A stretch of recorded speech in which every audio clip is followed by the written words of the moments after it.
येणाऱ्या पाण्यावर परिणाम होईल असा आरोप करत संतप्त शेतकऱ्यांनी सुरू असलेले काँक्रिटीकरणाचे काम बंद पाडले आहे. तरी पालखेड डाव्या कालव्याला काँक्रिटीकरण करू नये अशी मागणी स्थानिक शेतकऱ्यांनी यावेळी केली आहे.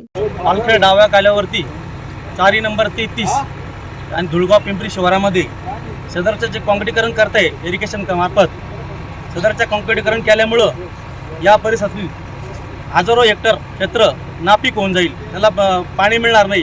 कारण या पाणी फिरल्यामुळं भविष्यामध्ये जनावरांना, गुरांना, ढोरांना सगळ्यांना पाणी मिळतं आणि उन्हाळ्यात पिण्याची पाण्याची टंचाई भासते.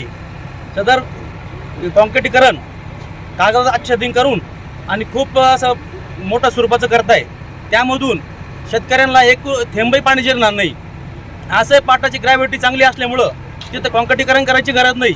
इथल्या सदर पिंपरी धुळगाव शिवारातील सर्व शेतकऱ्यांचा त्याला तीव्र विरोध आहे.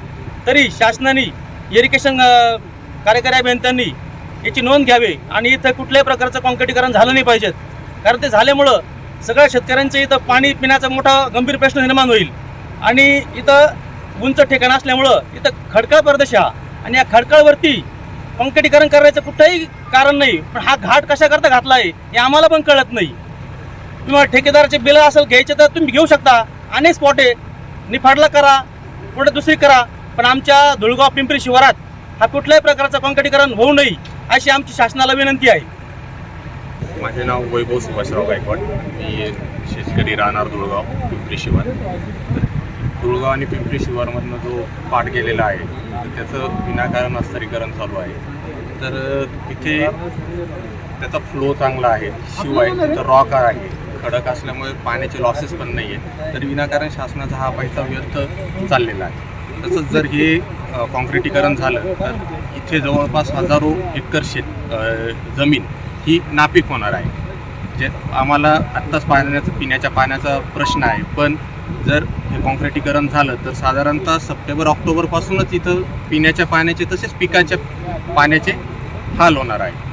तर ह्या जे काही काँक्रिटीकरण चाललं आहे त्याला आमचा सर्व धुळगाव तसेच पिंपरी शिवारातील शेतकऱ्यांचा तीव्र असा विरोध आहे. कृपया शासनाने या विषयाची दखल घ्यावी व सर्व शेतकऱ्यांना सहकार्य करावे. आमची प्रमुख मागणी अशी आहे की ह्या अस्तरीकरणाला आमचा विरोध आहे. इथे हे होऊ नये. इथे रॉक आहे, इथनं पाणी चांगलं फ्लो होतं, लॉसेस होत नाही.